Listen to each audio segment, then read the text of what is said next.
Sorry students, last class बीच में connection कटने के कारण डिस्टर्ब हो गई थी, तो हम उसको फिर से रिकनेक्ट कर देते हैं। लास्ट क्लास में हम लोग देख रहे थे चार्ल्स व गेलुसाक का नियम। तो चार्ल्स गेलुसाक के नियम में हमने ये देखा था कि दाब तो स्थिर है, परंतु आयतन और ताप के बीच में संबंध बताया जा रहा है। तो स्थिर दाब पर किसी गैस की निश्चित मात्रा का आयतन उसके परम ताप के समानुपाती यानी अनुक्रमानुपाती होता है। यानी कि हमने ये देखा था कि V अनुक्रमानुपाती T, ठीक है। अब T के यहाँ हम एक कांस्टेंट लिख देंगे स्थिरांक K, और फिर T को ब्रज गुणा करके V की तरफ लेके जाएंगे। तो V की तरफ लेके जाएंगे तो T V के नीचे आएगा, तो V बटा T बराबर K, राइट। इसका जो डायग्राम ग्राफ हम बनाएंगे वॉल्यूम और तापमान के मध्य, वो इस तरह से आएगा। तापमान बढ़ने के साथ साथ आयतन बढ़ रहा है, ठीक है। लेकिन तापमान घटने के साथ आयतन घटेगा, लेकिन आयतन घटते घटते पूरी तरह जीरो नहीं होगा। इसलिए ये ग्राफ इसके जो इस बिंदु से स्टार्ट नहीं होकर या ऊपर से स्टार्ट हो रहा है, ये देखिए। क्योंकि ताप कितना भी घटा लो आप, ताप घटते घटते वॉल्यूम बिल्कुल जीरो थोड़ी हो जाएगा। तो जीरो नहीं होगा ना, तो ग्राफ ऊपर से स्टार्ट होगा और डेढ़ करके सीधी लाइन में ऊपर की तरफ बढ़ेगा। जहाँ एक्स और वाई लाइन आके मिल रही हैं जिस इस बिंदु पे, वहाँ से ग्राफ स्टार्ट नहीं होगा। वाई लाइन पे थोड़ा ऊपर की तरफ से ग्राफ स्टार्ट हो रहा है, ये देखिए। और वो क्यों हो रहा है वो मैं आपको बता रहा हूँ कि तापमान बढ़ने के साथ आयतन बढ़ता है, ठीक है, लेकिन तापमान घटने के साथ आयतन घटता है, ये भी ठीक है। लेकिन तापमान घटने के साथ तापमान चाहे कितना भी घटा लो, आयतन जीरो नहीं होगा। जीरो नहीं होगा इसलिए इस बीच वाले बिंदु से ना स्टार्ट होकर ऊपर से स्टार्ट होगी ये लाइन, राइट। अब हम दूसरा देखेंगे एमोरॉन का नियम या दाब और ताप का नियम। देखिए, अब यहाँ पे आयतन को कर दिया हमने स्थिर। तो स्थिर आयतन पर किसी गैस की निश्चित मात्रा का दाब यानी P उसके परम ताप T के समानुपाती होता है। यानी P अनुक्रमानुपाती T, फिर T के हमारा एक कांस्टेंट लिख देंगे K, और T को प्लस गुणा करके P के मान ले आएंगे, और तो T P के नीचे आ जाएगा। तो P बटा T बराबर K, जहाँ K है स्थिरांक, ठीक है। यह है एमोरॉन का नियम या दाब ताप नियम, दाब और ताप का नियम।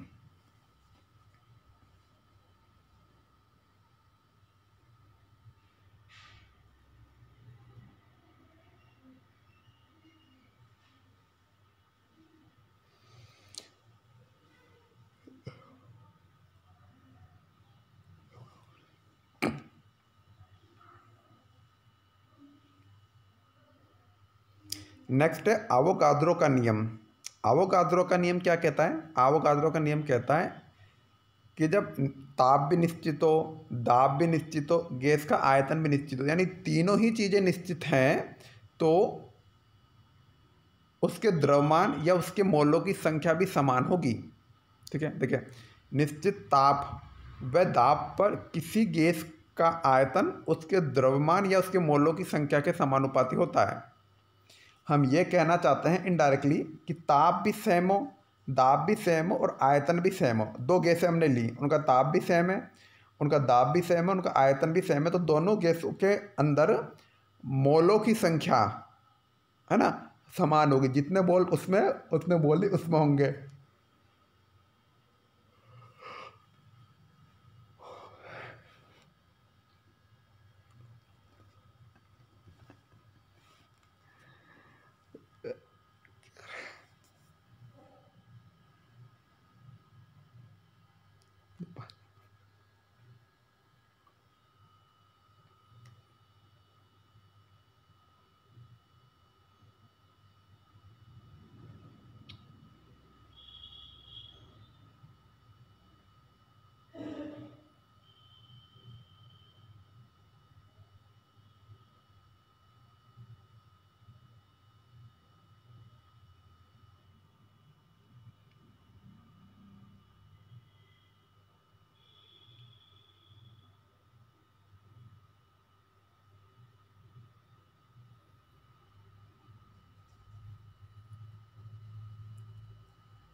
यदि आयतन V और मोलों की संख्या n हो तो V अनुक्रमानुपाती n हो जाएगा, ठीक है।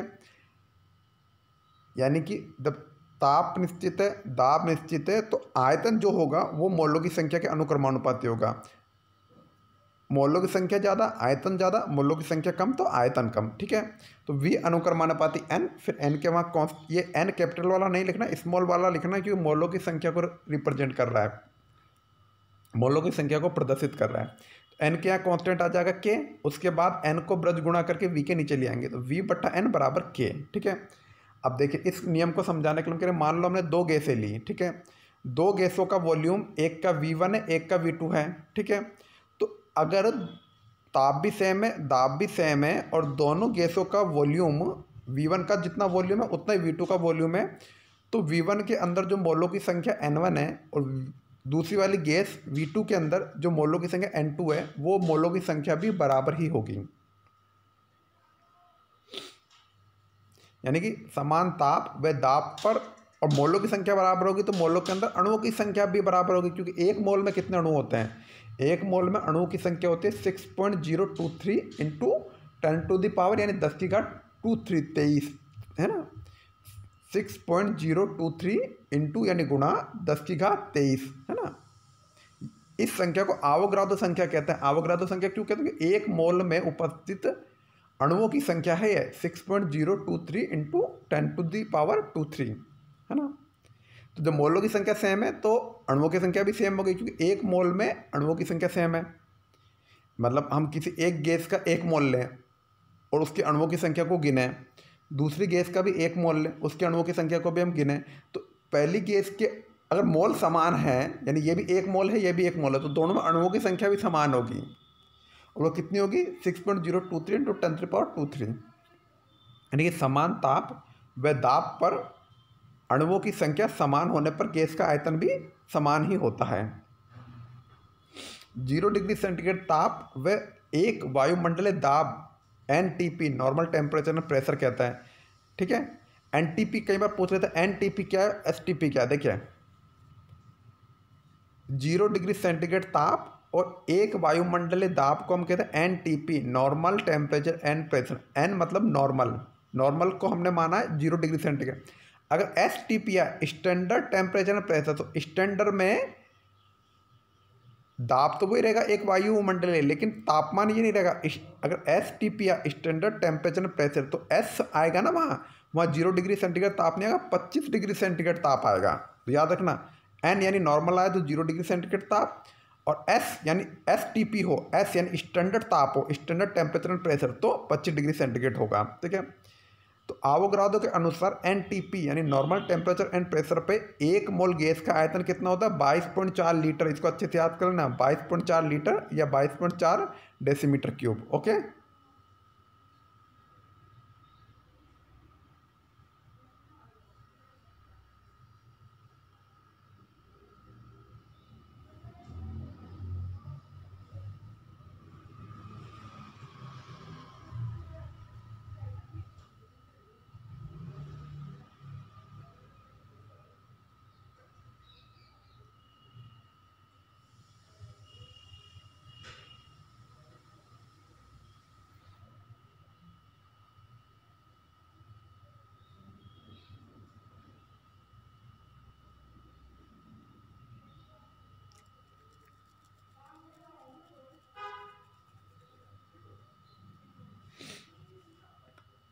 अब NTP के स्थान पर STP स्टैंडर्ड टेम्परेचर और प्रेशर काम में लिया जाता है, जिसको मानक ताप और दाब कहते हैं।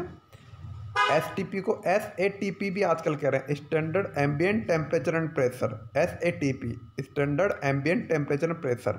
ठीक है, इसमें जो तापमान होता है वो 25 डिग्री सेंटीग्रेड या 298 केल्विन होता है, और जो दाब होता है वो 1 बार कर दिया, 1 बार। ठीक है, SATP पर एक मोल गैस का आयतन 22.4 की जगह 22, देखिए NTP पर तो था 22.4 और STP पर है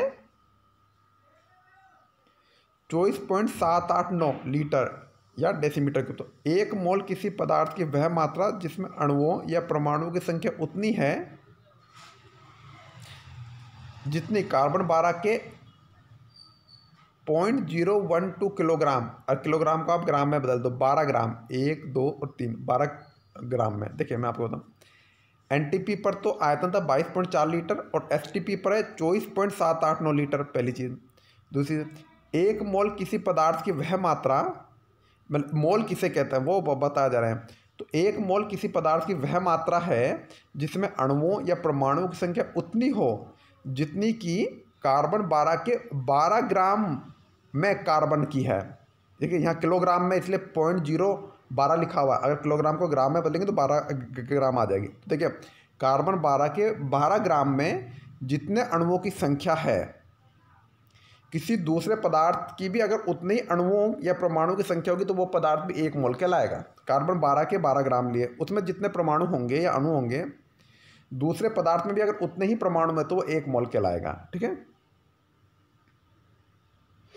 अब हम देखेंगे ग्राहम का विसरण नियम, यानी विसरण नियम क्या कहता है। ग्राहम का विसरण नियम क्या कहता है? देखिए, यदि दो अलग अलग बल्ब में दो भिन्न भिन्न गैस भरी हों तथा इन दोनों बल्बों को एक नलिका द्वारा जोड़ दिया जाए तो कुछ समय पश्चात दोनों बल्ब में संगठन यानी कंपोजिशन एक समान हो जाता है। गैसों का इस प्रकार एक दूसरे में स्वतः मिश्रित हो जाना विसरण कहलाता है। देखिए पहले हम पढ़ रहे हैं विसरण, डिफ्यूजन। एक बल्ब में अलग गैस है, दूसरी बल्ब में अलग गैस है, उनको एक नलिका द्वारा जोड़ दिया तो ए वाले बल्ब की गैस चली जाएगी बी में, बी वाले बल्ब की गैस चली जाएगी ए में, और दोनों का एक समांगी मिश्रण बन जाएगा, है ना। इसको हम कहेंगे विसरण, है ना। और तो गैस बिना किसी हमने कुछ नहीं किया, गैस ऑटोमेटिकली खुद ही एक दूसरे में विसरित हो रही है। ठीक है। और कुछ समय बाद दोनों गैस में कंपोजिशन यानी संगठन भी सेम हो जाएगा। दोनों ही गैसों का, दोनों बल्बों में दोनों तरह की गैसें होंगी और उनका जो संगठन है कंपोजिशन वो भी दोनों गैसों बल्बों में समान ही होगा। ठीक है। अब विसरण किस स्पीड से होगा ये देखते हैं। देखिए जिसका घनत्व ज़्यादा होगा, डेंसिटी ज़्यादा होगी, वो विसरित धीरे धीरे होगी। ठीक है। तो घनत्व ज़्यादा तो विसरण धीमा होगा। ठीक है।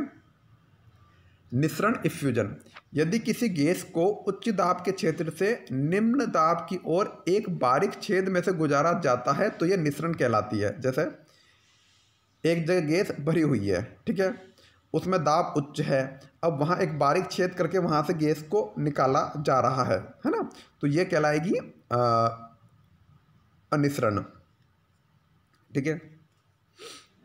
अब ग्राहम ने एक बात और की कि निश्चित ताप व दाब पर विभिन्न गैसों की विसरण की जो गति होती है वो उनके घनत्व पर निर्भर करती है। ठीक है। तो निश्चित ताप व दाब पर विभिन्न गैसों के विसरण यानी डिफ्यूजन की जो, देखिए ऊपर हमने सिर्फ पढ़ा है कि विसरण है, डिफ्यूजन क्या है, फिर हमने पढ़ा निसरण क्या है यानी इफ्यूजन क्या है। अब हम दोबारा से क्या देख रहे हैं, विसरण ही देख रहे हैं। दोबारा से क्या पढ़ रहे हैं, दोबारा से विसरण, और विसरण की गति को हम ये आर से प्रदर्शित कर रहे हैं। ठीक है।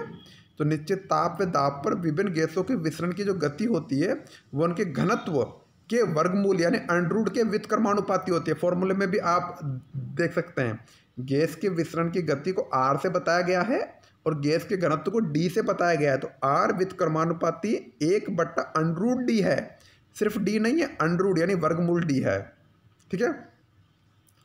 अगर दो गैसें हैं तो उनकी गति होगी R1 और R2 और उनका घनत्व होगा D1 और D2। तो उनके लिए फॉर्मूला क्या हो जाएगा, R1 व्युत्क्रमानुपाती 1/√D1 और R2 व्युत्क्रमानुपाती 1/√D2। ठीक है। अब इन दोनों को हम कंपैरिजन करेंगे तो R और D एक दूसरे के व्युत्क्रमानुपाती है ना, तो दोनों को जोड़ने पे फॉर्मूला क्या आएगा, R1/R2 बराबर √D2/D1। देखिए R में 1 ऊपर है 2 नीचे है, लेकिन D में 2 ऊपर है 1 नीचे है। क्यों? क्योंकि R और D एक दूसरे के व्युत्क्रमानुपाती है, तो 1 और 1 एक दूसरे के व्युत्क्रमानुपाती होने चाहिए। ठीक है। और 2 और 2 भी एक दूसरे के व्युत्क्रमानुपाती होने चाहिए। इसलिए R में 1 ऊपर है 2 नीचे है, लेकिन D में 2 ऊपर है 1 नीचे है। ठीक है। तो डेंसिटी जो होती है वो अणुभार पे निर्भर करती है। जितना अणुभार ज़्यादा होगा उतनी डेंसिटी ज़्यादा होगी। तो D की जगह हम M1 अणुभार भी लिख सकते हैं, तो D2 की जगह M2 और D1 की जगह M1। जो गैसों का जो घनत्व होता है वो उसके अणुभार M के समानुपाती होता है। M1 व M2 क्रम से दोनों गैसों के अणुभार हैं, तो गैसों का जो घनत्व D होता है वो उसके अणुभार M के समानुपाती होता है। M1 व M2 क्रम से दोनों गैसों के अणुभार हैं।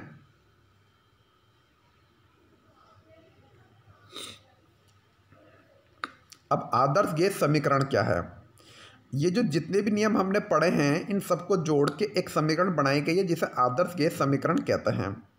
गैसों के बॉयल्स नियम, चार्ल्स नियम, आवोगाड्रो नियम को मिलाने पर ताप, दाब आयतन के मध्य जो संबंध प्राप्त होता है उसे हम आदर्श गैस समीकरण कहते हैं। तो देखिए पहले तो लिखा हमने ये बॉयल का नियम, V व्युत्क्रमानुपाती 1/P। अब P को फिर V के मान लेके गए तो PV बराबर स्थिरांक, तो PV बराबर स्थिरांक, ये तो हो गया बॉयल का नियम, ठीक है। दूसरा हम चार्ल्स नियम की बात करें तो चार्ल्स नियम है V अनुक्रमानुपाती T। अब T को यहाँ से ब्रज गुणा में V के नीचे ले गए तो V/T बराबर स्थिरांक, यह है चार्ल्स का नियम। आवोगाद्रो का नियम है V अनुक्रमानुपाती N, ठीक है। अब इन सबको हम जोड़ दें तो हमारे पास क्या आ रहा है, देखिए V है अनुक्रमानुपाती का निशान, तो V के N, तो आप इस फॉर्मूले में देखें V के N अनुक्रमानुपाती है, V और T भी अनुक्रमानुपाती है और V और P व्युत्क्रमानुपाती है, ठीक है। तो ये फॉर्मूला आ जाएगा। फिर P को हम V की तरफ ले जाएंगे तो P उधर चले जाएगा और ये NT के यहाँ कांस्टेंट हम लिख देंगे स्थिरांक के रूप में R, ठीक है। तो देखिए P तो चलेगा V की तरफ, तो आ गया PV बराबर N यहाँ है ही, R आ गया स्थिरांक और T यहाँ है ही, तो हमारे पास जो ब्रैकेट में फॉर्मूला है ना ये आ गया PV बराबर NRT। P को V की तरफ ले गए तो PV हो गया, N यहाँ है ही, R आ गया है हमारा स्थिरांक और T तापमान पहले से है। R जो स्थिरांक है उसे हम गैस स्थिरांक या गैस कांस्टेंट भी कहते हैं। ये जो PV बराबर NRT है ये आदर्श गैस समीकरण है, यानी आइडल गैस के लिए equation of state for idol gas, Adarsh gas की अवस्था समीकरण है ये PV बराबर NRT। जो R है वो क्या है, गैस स्थिरांक। तो R का मान विभिन्न मात्रकों में अलग अलग होता है। R की प्रकृति वही होती है जो कार्य या ऊर्जा की होती है, ठीक है।